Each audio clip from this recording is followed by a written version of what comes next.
This isn't his job, guys, okay? This isn't his job. He's above doing this as a job, okay, guys? What does that mean? What are you talking about? What the are you talking about, Mutahar? You know, he's got a bunch of side gigs piling up, you know? He's just such a pro engineer that he can do it without college. It's not like I can suddenly start speaking Chinese under pressure, you know? That's not how it works, Mutahar. This is what I mean, man. This guy is, like, actually slow. This guy is, like, actually so slow. So, guys, there are new updates in the Mutahar story, in the Mutahar locale industrial complex that has emerged, which we will be utilizing to its fullest as someone who has hated Mutahar for a long time, and Nux. We will be farming this as far as it goes. New updates. I see harmful opinions. Obviously, we've already, you know, I'll give a quick TLDR. Basically, Mutahar claims to be an engineer for years, talked up his family, made all these, like, just huge claims, talked about being a video editor for film and TV, going to Japan and filming in the suicide forest and editing for that, and jetting all over the world, doing on-site video editing, and being an engineer. And being a day trader who only trades in the mornings, buying and selling large commodities, putting them on the market, things of that nature. All the classic lines that Mutahar has dropped.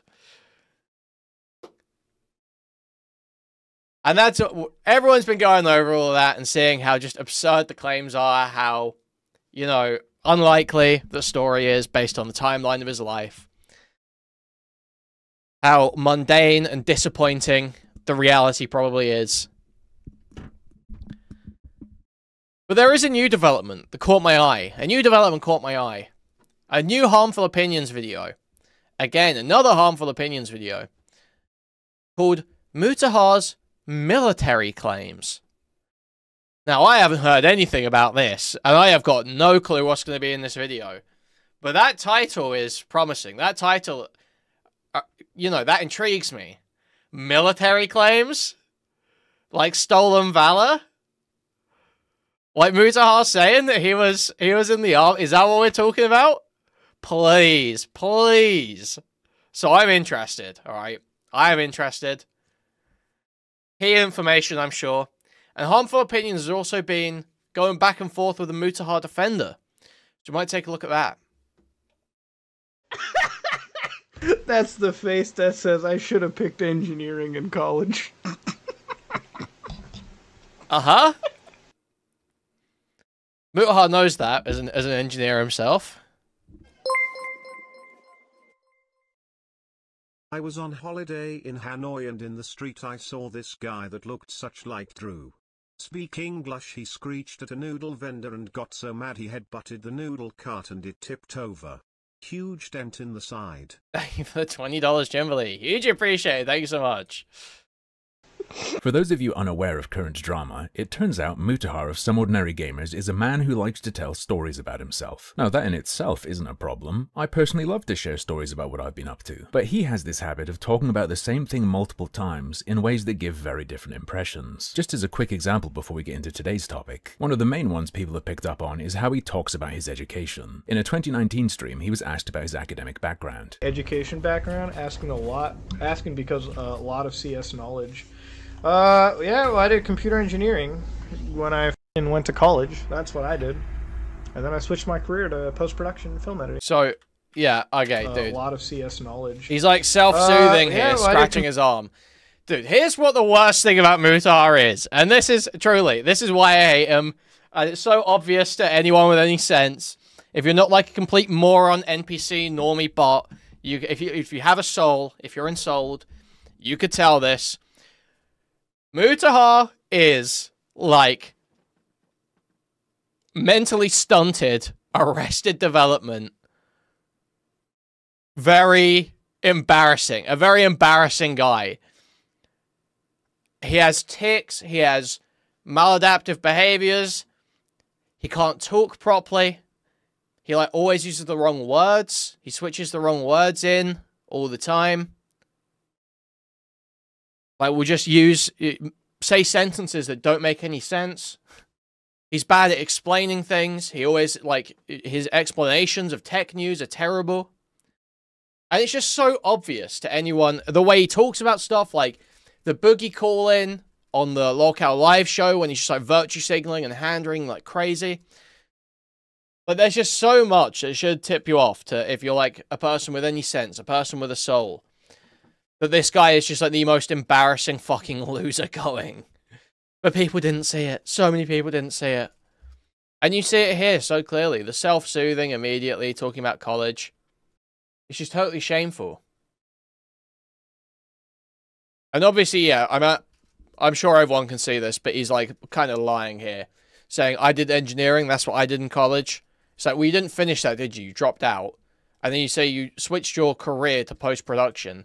You did a 2-year vocational diploma in post-production at like a community college, basically. Computer engineering when I went to college. That's what I did. And then I switched my career to post-production film editing because it was just far more interesting and lucrative. I guess if that adds. Anyways, though, I'm going to end the stream for tonight. I would suggest that if you're asked about your educational background and you say... ending the stream. Video editing is more lucrative than engineering. In what world, exactly? In what world? You went to college for computer engineering, you are telling that person you got a qualification. In this case, because it was a live stream, he was telling the world that. But of course, elsewhere, you can find him saying he never got his degree. You should totally ignore college. I don't use my degree, and I haven't used it for like 6 years. I didn't even get my degree, dude. That's the best part. Yeah, nah, fuck college. I remember the best part about high school was my 12th grade English teacher said that I would amount to a failure. He's a guy who said what seems to be the truth in some places, if apparently inebriated. Dude, I remember we just watched last night a bunch of the Dr. K interview. In fact, let's pull up some of this to go alongside here. Coming out. Is it when he was like 16, I think? Maybe the first time he says it was 15. So in this interview, he talks at length about how he was just grinding from day one. All through school, he was grinding. That, making some part-time. In fact, let's just watch a little bit of this, okay? Fight against it in a productive manner, and I feel like that's what I've done now, so it's... How do you do that? So he's talking about growing up as Indian in the West, post 9/11. But shit. It is doable, regardless of how much you have to sacrifice in your life. And I've had to sacrifice. You know, high school is when I pretty much started working, and only now at 27 am I winding down my life. You know, like only now do I feel like I can breathe, right? So it's been a journey, like growing up, especially here, especially with how you know, that environment was post 9/11. So bear in mind, right? He's saying he's been grinding non-stop since high school. But at the end of high school, his teacher told him he'd be a failure. Then he goes to college and he drops out after like a year. And then he, does YouTube for a couple of years and then goes to filmmaking school? It's just so, it doesn't make any sense. It makes no sense. 11, right? Wow. A semester, sorry, yeah. He did a single semester. And so, let me just think for a second. So, do you have siblings? You mind if I ask? I have one brother, yeah. Okay. Older, younger? Younger, 5 years younger than me, yeah. And did you get a sense of so you're like a full-time YouTuber now, right? It's a hobby Streamer? sort of, but okay. Yeah, hobbyist at this point. But so when you say you work from 8 to 3:30, this isn't his job, guys. Okay, this isn't his job. He's above doing this as a job. Okay, guys. Understand what you consider work? So 8 to 3:30 is when I start up my actual work computer, because I have two separate computers, right? Like a work computer and then like a gaming computer, right? I keep it completely separate because when I have games installed on my work computer, it, you know, mine goes somewhere else. I'll play this match here and there. So I started my work computer. When it comes to my actual, you know, job, I work investing and, you know, at this point, right, like stock market stuff. So I gotta wake up early. I gotta like screen stuff and I gotta like screen stocks and I gotta like look at investments. So I'll buy and sell early in the morning, and I'm usually done by like. So, dude, how crazy is this? He's usually done by noon on day trading. What are you saying? And what you consider work? So 8 to 3:30 is when I start up my actual work computer, because I have two separate computers, right? Like a work computer and then like a gaming computer, right? I keep it completely separate because when I have games installed on my work computer, mine goes somewhere else. I'll play this match here and there. So I started my work computer. When it comes to my actual, job, I work investing and, at this point, right, like stock market stuff. So I got to wake up early. I got to screen stuff. Yeah, now's a great time. Also, I don't know if anyone knows how to possibly look into this or how we could ever possibly verify this. Aiden said when Aiden was at VidCon, he got on his phone and he called into this very live stream. And Aiden Underground, Aiden Projects, called into my live stream, and Aiden said that he had heard from sources at VidCon that there is reason to believe that Mutahar, in his conversation with Vadim, or Ethan Klein, I can't remember when, lied about donating to Palestinian causes. And that Mutahar actually did not do that. And just wanted to sound like he gave a fuck. So I would love to know a way to look into this. Stuff, and I got to screen stocks, and I got to look at investments. So I'll buy and sell early in the morning, and I'm usually done by noon if I'm, Oh, so I missed that. So you're like a day trader. Yeah, I used to be, but now it's just, at this point, that was what I used to do for a while, and now things have become more relaxed, so it's just buying and selling, and that's pretty much what it is for me. So buying large commodities and putting them on the market, selling them and things of that nature. Buying large commodities, putting them on the market and selling them, things of that nature. What does that mean? What are you talking about? What the fuck are you talking about, Mutahar? And so, what did you think you were going to do in high school? Oh, man, I had no prospects coming out of high school. I was so in the middle of work and studying that around the time of 11th grade, because in high school they tell you is your 11th grade results and your 12th grade results is what matters to go to college. I was so busy at the time that I was like, man, what did I want to do? If I had any goal in my life, it was to be a lawyer, because I would consider that have been my dream job for the longest time, is to work in law. But this is a point where going into law school is probably after medical school, it might be the second most expensive form of schooling, maybe toe to toe. So that wasn't a reality for me at the time. After high school, it was just, I actually applied to the Army, but that didn't go anywhere. And eventually I just worked.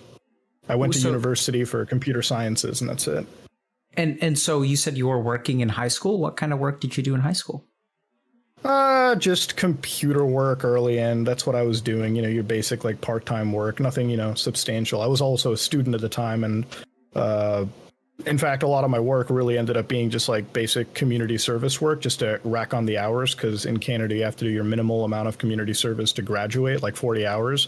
Yeah, so the mention of the Army. Law. But this is a point where going into law school is probably after medical school, it might be the second most expensive form of schooling, maybe toe to toe. So that wasn't a reality for me at the time. After high school, it was just, I actually applied to the Army, but that didn't go anywhere. And eventually I just worked. I went to university for computer sciences, and that's it. And so you said you were working in high school. What kind of work did you do in high school? Just computer work early in. That's what I was doing. Your basic part-time work, nothing, substantial. I was also a student at the time, and in fact, a lot of my work really ended up being just basic community service work, just to rack on the hours, because in Canada you have to do your minimal amount of community service to graduate, 40 hours. But 40 hours is the minimum. You need way over 40 if you want to get into a good university, or at least even have an attempt. So I was always working for free, either that, making some part-time cash on the side. So what is he saying here? That there's you have to do some community service to graduate high school? Is that it? You have to do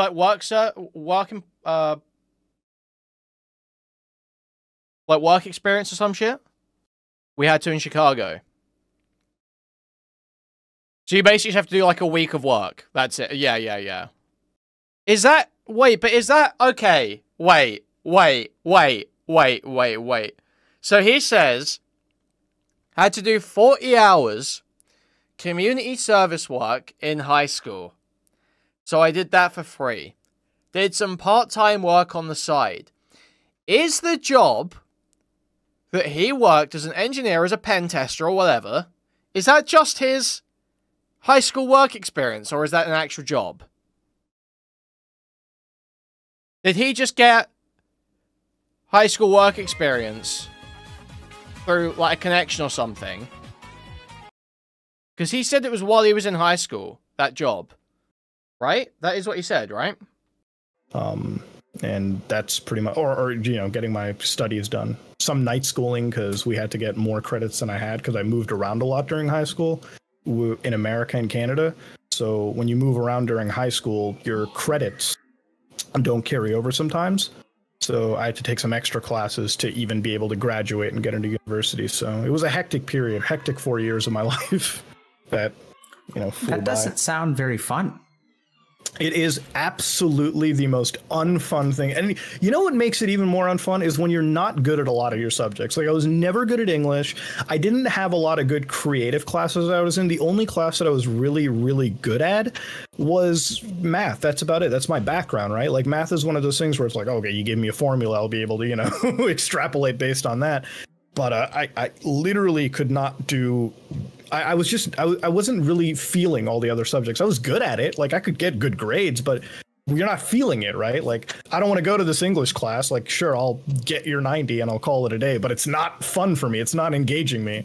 The only class that I actually even ever enjoyed, aside from math, which I'm saying enjoyed because I like numbers, you know, to an extent, was a video production class. It was sort of like, you know, one of those electives you would have, you would just pick in. So I was like, I get to edit videos on Final Cut. It sounds like you worked really hard in high school. Like, you're talking about taking night classes, doing community service, like side jobs on the side, like. Mm-hmm. Yeah, no, it's blurred. I'll help you understand. Yeah, I mean, can you help me understand, like, what was in your mind? Like, if you're a sophomore in high school. Like, my mind was to, in my head, I had this long-term goal of keeping my grade point average above a certain point, right? That's my long-term goal.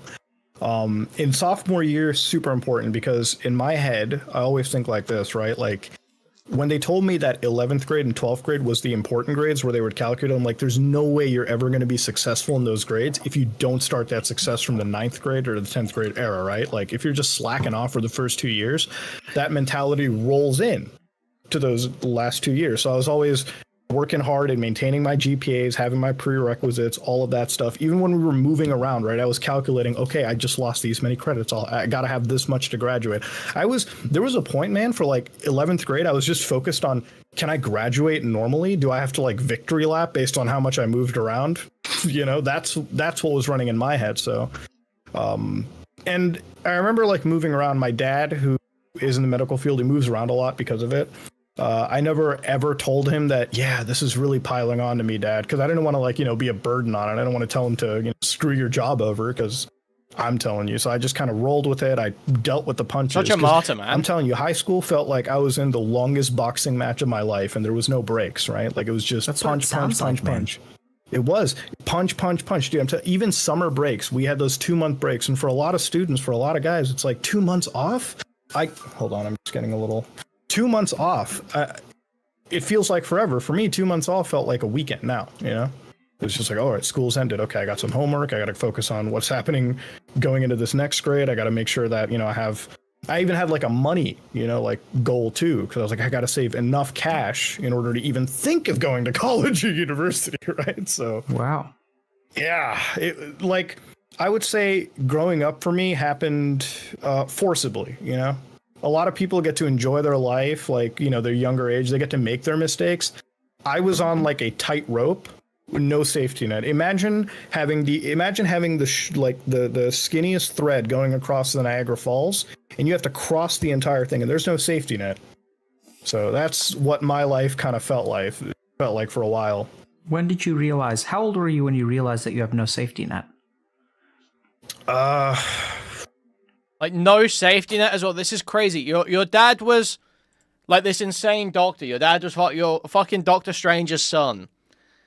Your mom works at IBM, making fucking I don't know who fucking knows what. The fucking Steins Gate time machine.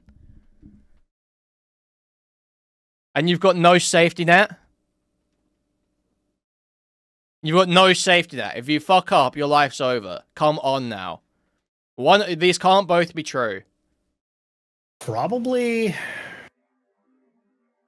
first year of college, I'd say. When I got into college, right? Because I thought when I got into university for a while, and I dropped out like a semester in because I was like, okay, no, I'm not doing. Because University of Toronto, like the first semester that you went in, you paid this crazy amount. And at this point, I started, getting more work on the side. I started building up a career. So I was like, wait a minute, do I choose to go through this university path, which will work for me, or to go out on the career path? That's when I realized, like, okay, I'm on that tightrope, like I've got no safety net. Like, I'm after high school. High school was that era where I could make my mistakes. So this is reasoning for why you dropped out of college, right? Now I'm in college. Now I'm in the professional field. Now I'm like on my own. I have to make money to pay my mortgages or rent at the time. Saying he's got a bunch of he's got a bunch of side gigs piling up, He's just such a pro engineer that he can do it without college. And that's when I realized, okay, now I can't make a single mistake. Now I'm stuck in. Now, whatever I choose to go, whatever choice I make now will affect my weeks going on forward. He doesn't even seem like a drug guy. He's just slow and lazy. That's so true. So true. If you end up on some vice, you can kind of excuse being intelligent but retarded, if you know what I mean. But this is like, you're not even intelligent, you're just slow. You're just like the slow kid. My mind was, first year of college. I find that a little bit hard to believe, because I know it sounds kind of a weird thing to say, but like, it sounds to me like you were sort of really maybe you had a safety net of sorts, but it sounds to me like even when you were a freshman or sophomore in high school, you were like, I got to start now. Like, I almost hear that mentality there, like even earlier than college, where like if you screw up in 10th grade, there's no way you can do what you need to in 11th grade or 12th grade. No, I'll say that I had the mentality in high school like that then, because like I told you earlier, I was like, okay, I got to make sure my grades are good going in to get accepted into college.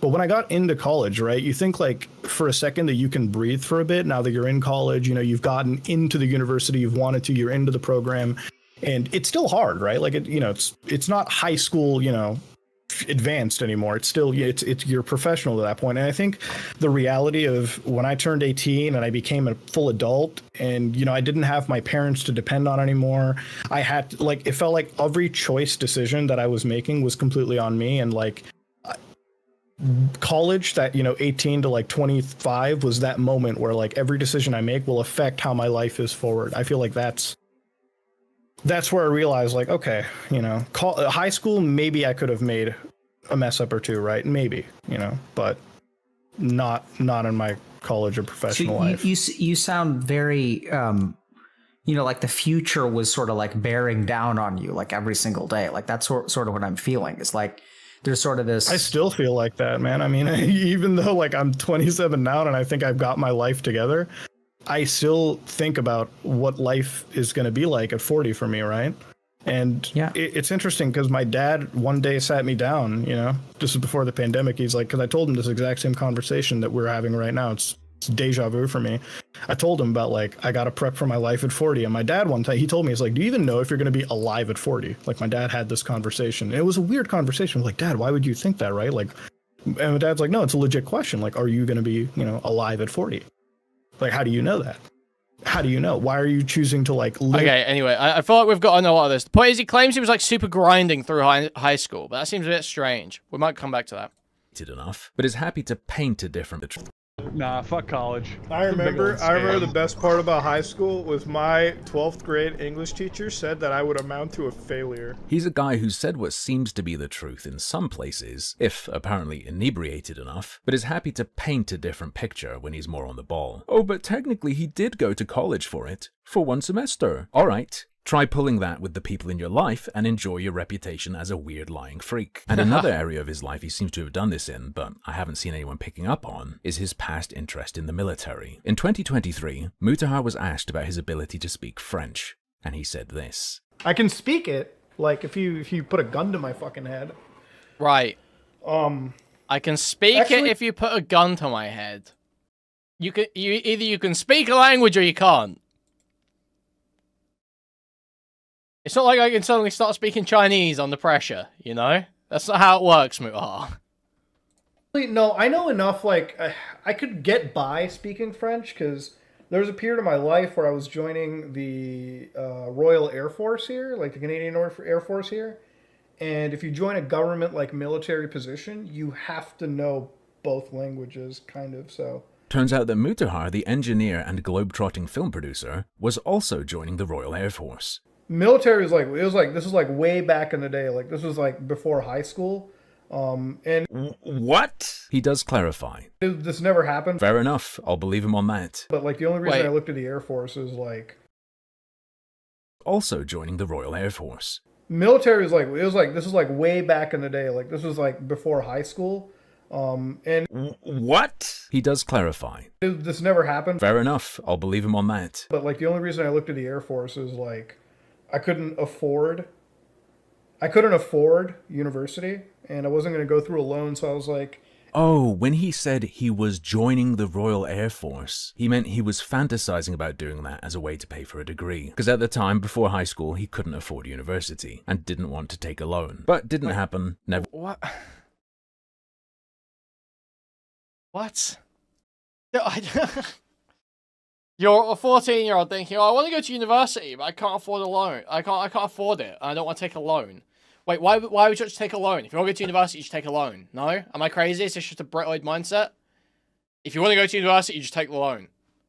Never tried to do that. Whatever. It was just a pre-high school fantasy. That on its own, I guess, is whatever. But there's something a bit weird here going on. A couple years earlier, talking to Dr. K of Healthy Gamer GG, he'd told a similar story. This time, though, it wasn't the Royal Canadian Air Force, but the Army. He says it was after high school, and he says he did actually apply. After high school, it was just... I actually applied to the Army, but, you know, that didn't go anywhere. Eventually, I just worked.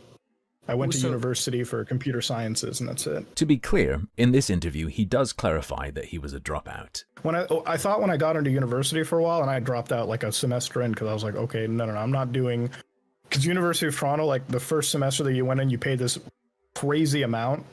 There's a slightly questionable thing here as well, though. He explains to Dr. K that the reason he dropped out was that school's very, very expensive, and at the same time he was getting more work on the side. So he had to choose, does he pursue that, or does he pursue school? And, at this point I started, you know, getting more work on the side. I started building up a career, so I was like, wait a minute, do I choose to go through this university path, which will work for me, or to go out on the career path? That's when I realized, like, okay, I'm on that tightrope. But at the time, his explanation was significantly different. He would frequently thank his YouTube viewers for enabling him to get off the path he was on, one he found depressing. Not because he was making work on the side. So he had to choose, does he pursue that, or does he pursue school? And, at this point I started, you know, getting more work on the side. I started building up a career, so I was like, wait a minute, do I choose to go through this university path, which will work for me, or to go out on the career path? That's when I realized, like, okay, I'm on that tightrope. But at the time, his explanation was significantly different. He would frequently thank his YouTube viewers for enabling him to get off the path he was on, one he found depressing. Not because he was making the calculation he was presenting to Dr. K, but because it simply wasn't what he wanted to do. What else did I have forward to look to in my life? Future of a menial job and whatnot, you know, just becoming the standard 9-to-5 guy. No, at this point, you guys have made me change my entire career path. So he said, what can I afford to look to in my life? He means, what can I look forward to in my life? What do I have to look forward to in my life? But he says, what can I afford to look to in my life? This is what I mean, man. This guy is, like, actually slow.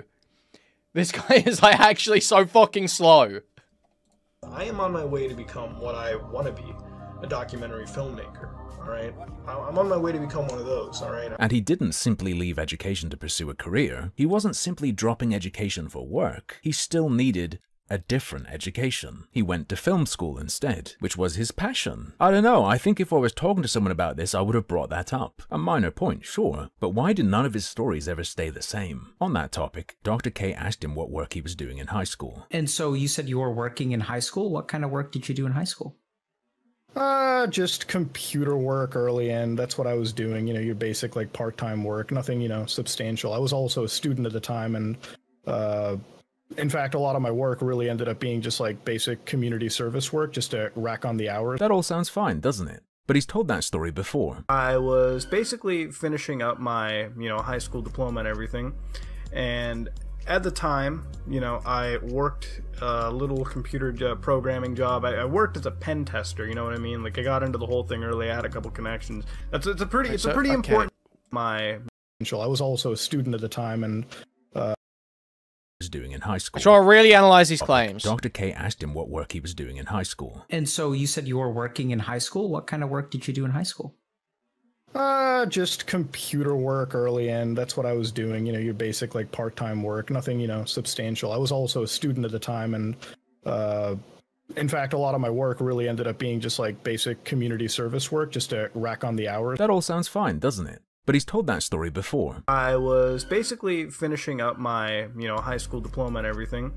And at the time, I worked a little computer programming job. I worked as a pen tester, you know what I mean? Like, I got into the whole thing early. I had a couple connections. It's a pretty important job, and I was good at it. I made a fair amount of money at it, and if I still did that job, shit, I'd be, a lot more richer than I would be, at any point in time. But bottom line is, I used to work a job like that out, and that was one of the careers that I had. I guess now that's just become a little part-time job, and he mostly did community work. Back in the day, though, he was using that experience to make claims like this to hundreds of thousands of people. Guys, I'm a cybersecurity expert. I've worked in the business. I know what I'm doing, all right? And this is why I always give a disclaimer. Be careful, all right? Let the professionals handle it. I'm a professional. I got this. A lot of people aren't bothered. Dude, they don't think it's weird. What? You're just a baby. Dude! So crazy. It's so crazy. This guy is so slow and so incompetent. He talks so crazy. Let the professionals handle it. Let the professionals handle it. Bro. This is so goofy. There's no way he's going to get away with not addressing this shit as well, right? Dude, he hasn't posted in 6 days. And he hasn't posted on Twitter in days either. He hasn't posted on Twitter over a week. Dude, he's actually in hiding. He's actually in a bunker. I'm not pulling up that post, CPCA. He was merely a freshly 21-year-old toddler. He's surely grown out of it. Me, I think it's weird as fuck. And back to the topic of this video after that tangent. There's another thing I find weird as fuck. Apparently 5 years ago, someone recorded one of his streams and re-uploaded it. The stuff you'll see on the desktop is whatever that guy was doing. In this broadcast, he talks about his plan to go into the military, but he starts the story in a way I find very, very strange. Let me just give you this scenario, okay? Like, real quick. This is sort of my if I was in engineering. If he was in engineering? What the hell does that mean? Oh, maybe he was saying if I wasn't in engineering, I'd go into the military. No, this is about how he was going to get his engineering degree. One of the things that I was actually doing one day was like, before college or anything, I actually thought about, going into the military and shit. And when you go into the military, I was planning on going to the military to, like, study engineering. But that didn't work out, he said to Dr. K. He said he didn't want to take a loan. So instead, was he just going to pay out of pocket for an engineering degree with his side gigs? What is happening here? I'm happy to be shown I'm just misunderstanding things, and I'm lacking information. In fact, I'd love to hear the story because it sounds like it must be incredible. You can say he has a right to keep things private, but that's not quite right. He did, but he chose not to. He chose to blab endlessly about his life, actually, to an audience of thousands upon thousands of people. People aren't climbing in his damn walls. They're asking about public media he published. And Mutahar himself has warned against trusting people who claim expertise on the internet. Assassin's Creed Shadows, a game that has so much controversy right now. Tons of grifty accounts online fell for this one fucking person lying about their, credentials as a Japanese university historian expert. Even though it took 5 seconds to Wayback Machine their account and... Yep, good tip. Thanks, Mutahar. I used it. Other tools as well are very useful for checking these things. Figure out, oh, they were just some random white guy from, some part in Indiana, okay? Some random dude on the internet. And even if you took their Japanese, name, put it into, the Tokyo University or whatever university they claim to be, you couldn't even find that person. Another good tip. There's a tool that works just like that for engineers in your province. You plug someone's name in to see if they're licensed. See, people don't even want to do the bare minimum of research. Nobody wants to do even 5 minutes of research.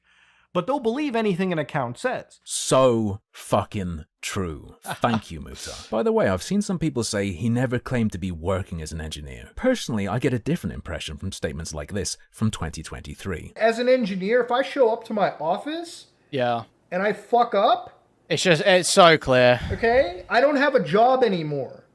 I'm sure the guy who calls himself an engineer every 2 seconds and tells everyone YouTube isn't his job, he has a real one, was purely talking hypothetically. Let's hop back to that other clip, and he explains why, even if someone making such claims hasn't done something wrong yet, there's always a future threat if they're accepted as an authority and no one checks. Now imagine with generative AI taking the extra steps to, bulletproof this account and make it look even more legitimate. You could actually go beyond just goofing on Assassin's Creed Shadows and turn it into serious misinformation. Imagine an actual piece of misinformation suddenly showing up on national news, international news, spreading like wildfire. And it was not until the actual bomb blows that people start correcting themselves. That's a serious issue, and that's something that I think people need to watch out for going forward. Damn straight. You gotta catch things early, check them, and get them straightened out. Because people have asked, well, what has he said that's wrong? And I have no idea. That's the problem. As a layman listening to him, if he said something wrong, I would believe it's true. Well, just check it for yourself. What, just nip out, get an education real quick so I can be sure that I understand what I'm looking at? Nah. Deceptive claims of expertise or credentials or experience are a problem in and of themselves. And you just heard Mutahar lay out a much stronger case for that than I will. And I'm sure any day now, he'll clear all this up, and I'll cover that as well. Wow. Well, that's interesting, but it's not quite stolen valor. Not quite stolen valor. Just does add a little bit more doubt to all of it.